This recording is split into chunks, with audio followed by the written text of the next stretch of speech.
Ndotja e ajrit vazhdon të jetë një ndër kërcënimet më të mëdha për shëndetin e qytetarëve në Maqedoninë e Veriut. Sipas të dhënave të publikuara së fundmit të Eurostat për vitin 2023, vendi renditet ndër shtetet me numrin më të lartë të vdekjeve të parakohshme që lidhen me ndotjen e ajrit. Përkatësisht, vendi regjistron 146 vdekje të parakohshme për 100.000 banor, 3.5 herë më shumë se mesatarja e Bashkimit Evropian prej 41 vdekjesh për 100.000 banor. Ndërkohë, aktivisti mjedisor Arianit Xhaferi për televizionin Shenja tha se shkaktarët kryesor të ndotjes së ajrit janë industritë me teknologji të vjetëruar, termocentralet që përdorin qymyr, si dhe ngrohja e anvisërive gjatë sezonit të dimrit. Sipas tij, modernizimi i industrisë dhe kalimi në burime më të pastra të energjisë janë të domosdoshme për uljen e nivelit të ndotjes.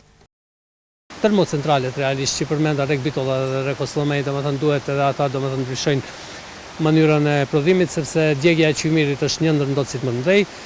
Sa për informacion publikut, Rek Bitolla është ndotësi i dytë më i madh në Evropë. Po ashtu gjatë dimrit ngrohja e anvisërive, por edhe objekteve komerciale dhe administrative ndikon në rritjen e ndotjes së ajrit në mungesë të një alternative siç do ishte gazi natyror apo ndonjë alternativë më e pastër nga burimet e ripërtrishme të energjisë. Kështu që domethënë nuk kemi gjatë gjithë vitit një ndotje normale, herë më shumë e herë më pak.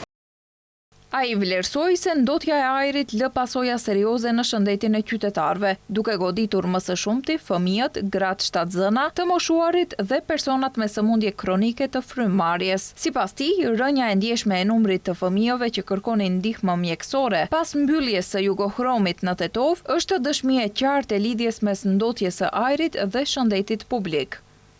Absolutisht shumë, domethënë ndikon shumë neve gjatë angazhimit tim të mëhershëm me organizatat qeveritare, kishim dhëna që tregonin se numri i fëmijëve, sidomos të moshave 0 deri 6 vjeç që kanë kërkuar brenda një viti kalendarik ndihmë mjekësore në urgjencat e spitaleve në Tetov, sidomos, vetëm në Tetov, jo sidomos, vetëm për në Tetov, kishte shkuar diku domethënë mbi 30.000. Në një kohë kur punonte një gjigant ndotës në Tetov, Jugohromi, i cili u mbyll fatmirësisht, por më pas domethënë ky numër ra në 20.000, në 13.000 eventualisht domethënë kur u mbyll.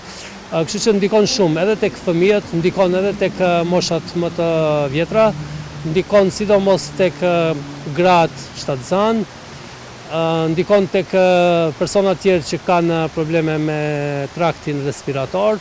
Tutje, ai tha se masat e ndërmarra deri tani nga institucionet janë të pamjaftueshme dhe se ndotja e ajrit, si një problem serioz që e rendit vendin ndër më të ndoturit në Europë, kërkon veprime konkrete dhe radikale, jo vetëm rekomandime. Sipas tij, zgjidhjet afatshkurtra dhe masat kozmetike nuk e adresojnë problemin, ndërsa institucionet përkatëse, qoftë Ministria e Mjedisit, qofshin komunat apo inspektoratet mjedisore, duhet të ndërmarrin hapa të qartë për uljen e ndotjes dhe mbrojtjen e shëndetit të qytetarëve, pasi ai vlerëson se problemet radikale nuk zgjidhen me zgjidhje kozmetike. Në fund, ai theksoi se krahas masave institucionale, rëndësi të madhe ka edhe ndërgjegjësimi i qytetarëve për mbrojtjen e mjedisit. Sipas tij, secili individ duhet të kontribuojë duke mos hedhur mbeturina, duke raportuar çdo rast të ndotjes dhe duke u bërë pjesë aktive në ruajtjen e ambientit.